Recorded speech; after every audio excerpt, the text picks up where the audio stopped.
আসসালামু আলাইকুম ওয়া রাহমাতুল্লাহি ওয়া বারাকাতুহু। দূরের ও কাছের, দেশের ও প্রবাসের যে যেখান থেকে দেখছেন সকলকে জানাচ্ছি আন্তরিক মুবারকবাদ। সম্মানিত দর্শক শ্রোতা, আজকে অত্যন্ত চমৎকার একটি বিষয় নিয়ে কথা বলবো। সেটি হলো ফরজ নামাজের পরে সম্মিলিত মোনাজাত। সাম্প্রতিক দেখা গিয়েছে সোশ্যাল মিডিয়ার মাধ্যমে আমরা জানতে পেরেছি এই বিষয়টি নিয়ে ব্যাপক বিতর্ক চলছে। কেউ কেউ বলছেন যে ফরজ নামাজের পরে কোনো মোনাজাত নেই, কোনো দোয়া নেই। আবার কেউ কেউ বলছেন যে হ্যাঁ, অবশ্যই ফরজ নামাজের পরে মোনাজাত আছে এবং মোনাজাতটাকেও নামাজের অংশ হিসেবে মনে করছে। তো এই বিষয়ে বিশ্লেষণ করতে গেলে দুইটা দল পাওয়া যায়। আমাদেরকে দুই দলকে অ্যাভয়েড করতে হবে। এক দল হলো তারা এটাকে ফরজ মনে করছেন, আর এক দল এটাকে বেদাত মনে করছেন। মূলত রাসূল পাক সাল্লাল্লাহু আলাইহি সাল্লাম, সাহাবায়ে কেরাম, তাবিঈন, তাবে তাবিঈন, সালাফের আমল থেকে এইটা পরিগণিত হয় যে এটা সুন্নাত। আমরা এটাকে সুন্নাত হিসাবেই মানবো। যদি কেউ প্রয়োজনে তার জরুরত থাকে নামাজ পড়ে সে চলে যেতে পারে, সেক্ষেত্রে তার ফরজ তরকের গুনাহ হবে না। কেউ যদি করে এটাকে বেদাত বা হারাম বলার কোনো সুযোগ নেই। আল্লাহ সুবহানাহু ওয়া তাআলা কুরআনুল কারীমের সূরা ইনশিরাহের মধ্যে বলে দিয়েছেন, ফাইদা ফারাগতা ফানসব। ফাইদা ফারাগতা ফানসব,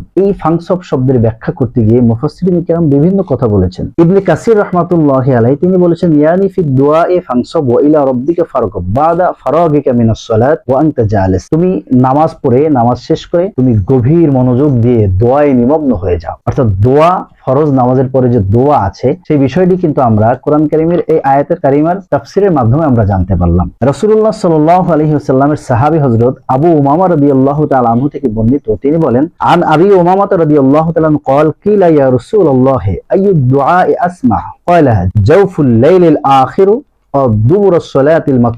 হযরত আবু উমামা রাদিয়াল্লাহু তাআলা আনহু থেকে বর্ণিত, কোন একজন লোক রাসূলুল্লাহ সাল্লাল্লাহু আলাইহি ওয়াসাল্লামের কাছে এসে বললেন যে সবচেয়ে বেশি গ্রহণযোগ্য হয় কখনকার দোয়া? রাসূল পাক সাল্লাল্লাহু আলাইহি ওয়াসাল্লাম বললেন, শেষ রাতের মাঝভাগের এবং ফরজ নামাজগুলোর পরবর্তী যে দোয়াগুলো করা হয় সেই দোয়াগুলো হলো অধিক ফজিলতপূর্ণ এবং সেই দোয়াগুলো কবুল হয়ে যায়। তো আমরা কোরআন কারীমের আয়াতের এবং রাসূলুল্লাহ সাল্লাল্লাহু আলাইহি ওয়াসাল্লামের এই হাদিসের নির্দেশ থেকে জানতে পারলাম যে ফরজ নামাজের পরে অবশ্যই দোয়া আছে, আমাদেরকে দোয়া করতে হবে। এখন হাত তোলাটাকে তারা বেদাত বলেন, হারাম বলেন, এটাকে ইসলাম বহির্ভূত কাজ বলে বিভিন্নভাবে তারা চালিয়ে দিতে চায়। আমরা যদি রাসূলুল্লাহ সাল্লাল্লাহু আলাইহি ওয়াসাল্লামের হাদিসের দিকে তাকাই, তিরমিজি শরীফের মধ্যে এসেছে, আন সালমান আল ফারিসি রাদিয়াল্লাহু তাআলা আনহু আনি নবী সাল্লাল্লাহু আলাইহি ওয়াসাল্লাম قال ان الله حي كريم يستحيي اذا رفع الرجل اليه يديه ان يردهما صفرا خائبتين। যে রাসূলুল্লাহ সাল্লাল্লাহু আলাইহি ওয়াসাল্লাম বলেছেন, আল্লাহ তাআলা অত্যধিক লজ্জাশীল ও দাতা। যখন কোন ব্যক্তি তার দরবারে দুই হাত তুলে প্রার্থনা করে,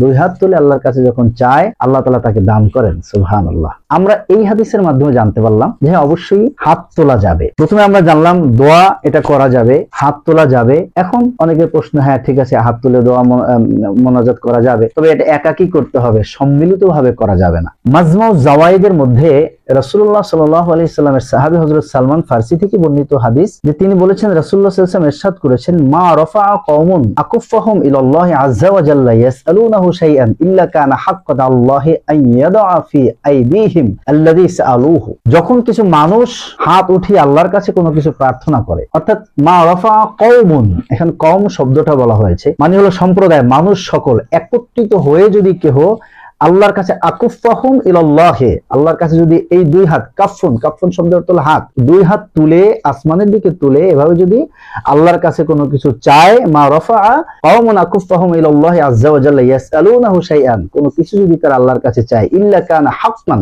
আল্লাহি, তখন আল্লাহর উপর হক হয়ে যায়, আল্লাহর উপর হক হয়ে যায়, ওয়াজিব হয়ে যায় যে আই ইয়াদা ফি আইদিহিম আল্লাযী সাআলুহু, যে তারা যেটা চায়, হাত তুলে আল্লাহর কাছে যেটা চায় সম্মিলিতভাবে, তাহলে সেটা আল্লাহ তাআলা তাদেরকে অবশ্যই দান করেন। তিরমিজি শরীফের মধ্যে এসেছে, মাজমাউ জাওয়াইদের মধ্যে এসেছে, হাদিসের বিভিন্ন কিতাবের মধ্যে এসেছে। তো আমরা এই সংক্ষিপ্ত আলোচনার মাধ্যমে যেটা জানতে পারলাম যে অবশ্যই দোয়া আছে এবং সেটা নামাজের পরে দোয়া আছে, নামাজের পরে করা যাবে, সম্মিলিত একত্রিত হয়ে সকলকে নিয়ে দোয়া করা যাবে এবং হাত তুলে আল্লাহ রাব্বুল আলামিনের কাছে চাওয়া যাবে, দোয়া করা যাবে। মূলত আমাদেরকে থাকতে হবে বাইনাল ইফরাদ ও তাফরিদ, আমাদেরকে বেশি বাড়াবাড়িও করা যাবে না, ছাড়াছাড়িও করা যাবে না, আমাদেরকে কোরআন এবং সুন্নাহ মোতাবেক আমল করতে হবে। আল্লাহ তাআলা আমাদের সকলকে কবুল করুন, মঞ্জুর করুন।